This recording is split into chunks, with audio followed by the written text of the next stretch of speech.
साथियों, एनडीए सरकार को तीसरी बार देश की सेवा करने का देशवासियों ने आदेश दिया है, अवसर दिया है। मैं देशवासियों का फिर से एक बार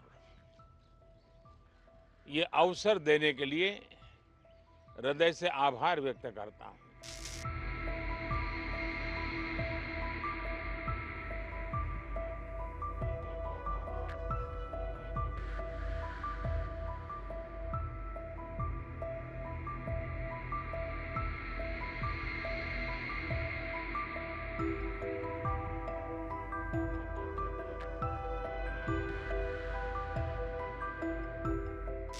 तो 18वीं लोकसभा, और वैसे भी हमारे यहाँ व्यक्ति के जीवन में 18वीं इसका बड़ा महत्व होता है। एक नए कालखंड में प्रवेश करता है, टीन एज समाप्त करके। ये 18वीं लोकसभा एक प्रकार से नई ऊर्जा, युवा ऊर्जा और कुछ कर गुजरने के इरादे वाली ये लोकसभा है। और आजादी का अमृत महोत्सव के बाद का ये पहला चुनाव है। और एक प्रकार से ये वो 25 वर्ष हैं जो हमारे अमृतकाल के 25 वर्ष हैं, और जो 2047 देश जब आजादी की शताब्दी मनाता होगा, एक प्रकार से उन सपनों को साकार करने का एक बहुत महत्वपूर्ण पड़ाव ये 18वीं लोकसभा है। साथियों, एनडीए सरकार को तीसरी बार देश की सेवा करने का देशवासियों ने आदेश दिया है, अवसर दिया है। मैं देशवासियों का फिर से एक बार ये अवसर देने के लिए हृदय से आभार व्यक्त करता हूं। और मैं देशवासियों को विश्वास देता हूं कि पिछले 2 टर्म में जिस गति से देश आगे बढ़ा है, समाज के हर क्षेत्र में परिवर्तन साफ साफ नजर आ रहा है। 25 करोड़ लोगों का गरीबी से बाहर आना, ये अपने आप में हर भारतीय के लिए बड़ा गर्व का विषय है। और मैं देशवासियों को विश्वास दिलाता हूं कि 18वीं लोकसभा में भी, हमारे 5 साल के कार्यकाल में भी, हम उसी गति के साथ, उतने ही समर्पण भाव से देश की आशा आकांक्षाओं को पूर्ण करने में कोई कमी नहीं रखेंगे। आज सुबह एनडीए की मीटिंग हुई थी। एनडीए के सभी साथियों ने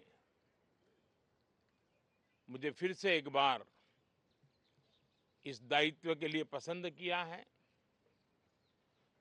और सभी एनडीए के साथियों ने राष्ट्रपति जी को इसकी जानकारी दी।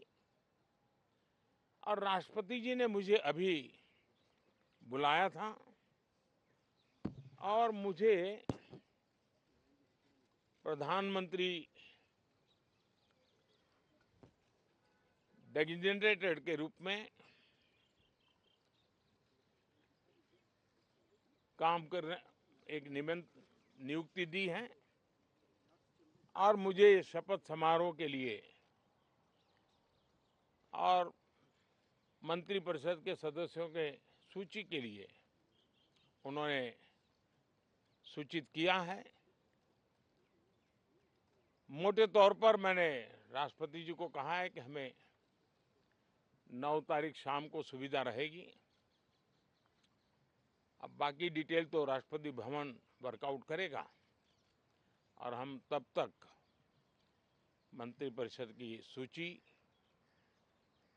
राष्ट्रपति जी को सुपुर्द करेंगे। उसके बाद शपथ समारोह होगा। साथियों, सरकार एनडीए की एक प्रकार से एनडीए 1, एनडीए 2 और एनडीए 3 ये एक निरंतरता है और हमारे संकल्पों को लेकर के, सुशासन के प्रति हमारी प्रतिबद्धता को लेकर के और देश के सामान्य जन के सपनों को पूरा करने के प्रयास के रूप में इस निरंतरता को हम और अधिक ऊर्जा के साथ और अधिक व्यापक विजन के साथ आगे बढ़ाएंगे और समय सीमा में लक्ष्यों को प्राप्त करने का हमारा प्रयास रहेगा। 2014 में मैं बहुत नया था। मुझे अब एक लंबे समय तक इस कार्य का अनुभव मिला है, हमारी टीम को अनुभव मिला है और इसलिए हमारे लिए अब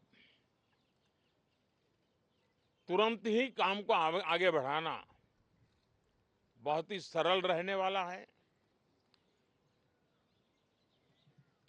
और इस अनुभव का लाभ भी देश की सेवा करने में मिलने वाला है। इन 10 साल के कार्यकाल के दरमियान भारत की वैश्विक जो छवि बनी है, दुनिया के लिए एक विश्व बंधु के रूप में भारत उभरा है, इसका मैक्सिमम एडवांटेज अब शुरू हो रहा है और मुझे पक्का विश्वास है ये 5 वर्ष वैश्विक परिवेश में भी भारत के लिए बहुत उपयोगी होने वाले हैं। दुनिया अनेक संकटों से गुजर रही है, अनेक तनावों से गुजर रही है, अनेक आपदाओं से गुजर रही है। ऐसी विकट परिस्थिति दुनिया ने बहुत लंबे अरसे के बाद देखी है। हर देश इन सारी समस्याओं के बीच अपने आप को बचाए रखना, बढ़ाते रहना,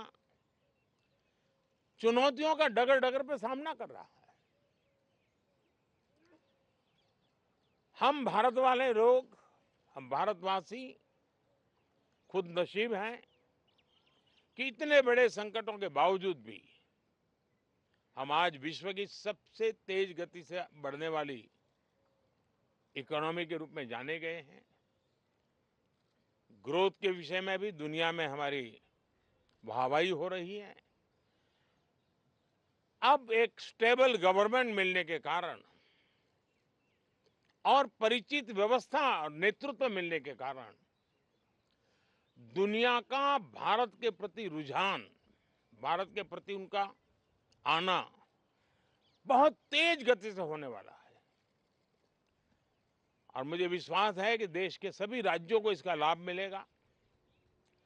देश की युवा पीढ़ी को सबसे ज्यादा लाभ मिलेगा। विकास के नए ऊंचाइयों को छूने में एक वैश्विक भागीदारी का वातावरण आने वाले 5 साल में बनने वाला है। तो इसी संकल्पों और आदर्शों के साथ हम आगे बढ़ेंगे। मैं राष्ट्रपति जी का हृदय से आभार व्यक्त करता हूं कि एक बहुत बड़े महत्वपूर्ण दायित्व के लिए उन्होंने मुझे निमंत्रित किया है।